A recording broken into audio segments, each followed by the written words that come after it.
یہ جو ہم سفر کی دعا پڑھتے ہیں یہ آیت نمبر 13 کا ٹکڑا ہے، پوری آیت نہیں ہے، اور 14ویں آیت ملا کر پڑھتے ہیں۔ پوری آیت اس طرح ہے، لِتَسْتَوُوا عَلَى ظُهُورِهِ ثُمَّ تَذْكُرُوا نِعْمَةَ رَبِّكُمْ وَإِذَا اسْتَوَيْتُمْ عَلَيْهِ وَتَقُولُوا سُبْحَانَ الَّذِي سَخَّرَ لَنَا هَذَا وَمَا كُنَّا لَهُ مُقْرِنِينَ وَإِنَّا إِلَىٰ رَبِّنَا لَمُنقَلِبُونَ۔ اس طرح جا کر وہ پوری آیت ہوتی ہے۔ تو فرمایا یہ کشتی اور جانوروں کو تمہاری سواری بنایا تاکہ تم ان کی پیٹھ پر چڑھو۔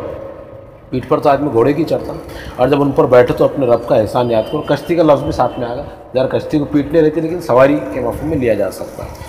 اور کہو کہ سبحان الذی سخر لنا ھذا وما کنا لہ مقرنین، یہ سفر کی دعا بولتے ہیں، یہ سواری کی دعا ہے، سواری کی دعا ہے۔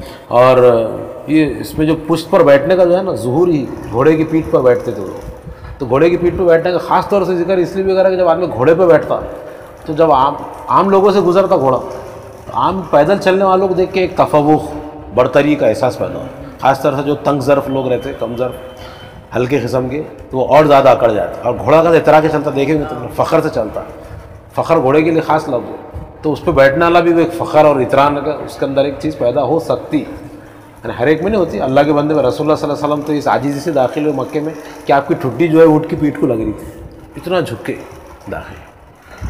اور اپنا اگر کوئی آدمی جیت گیا اگر، تو اپن تو پورے جالنا روڈ پہ رات میں 3 بجے ایسا ٹن ٹانا ٹن کرتے ہیں، یہ دنیا حیران ہو جائے۔ خیر، تو یہ فرق ہے رسول میں اور ان کے صحابہ میں اور ہم لوگوں میں۔ اللہ نہ کرے، اللہ رکھے، اللہ کرے کہ موافق ہو جائے ہمارے معاملات ان سے۔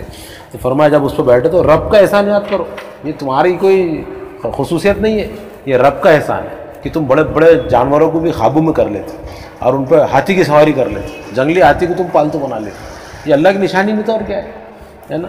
اور کہو کہ پھر یہ جو دعا ہے سبحان اللہ، کہ وہ جس نے پاک ہے، وہ جس نے ہمارے لیے ان چیزوں کو مسخر کر دیا، یعنی اس کو ہمارے قابو میں کر دیا، پاک ہے وہ، ورنہ ہم انہیں قابو میں لانے کی طاقت نہ رکھتے۔ پاک ہے یعنی ہر طرح کی شرک سے، ہر عیب سے وہ پاک ہے، تو وہ ہر بے عیب چیزوں کو پسند کرتا، تو میں اپنے اندر کیوں فخر کا، غرور کا، تکبر کا عیب ڈالوں؟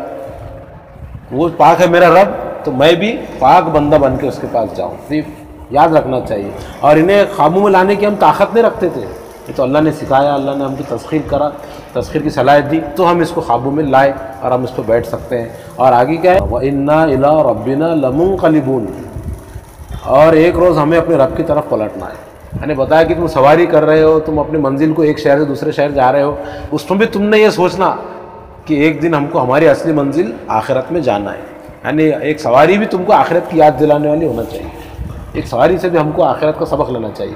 تو یہ آخری میں ایڈ کر دیا آخرت کے جملے، تو مومن اس طرح سے سواری کرتا تو وہاں بھی آخرت کو نہیں بھولتا، ہو اللہ کا شکر بھی کرتا، توحید کا بیان بھی کرتا، سبحان اللہ، یہ توحید کا بیان ہے، اللہ پاک ہے ہر شرک سے، ہر عیب سے۔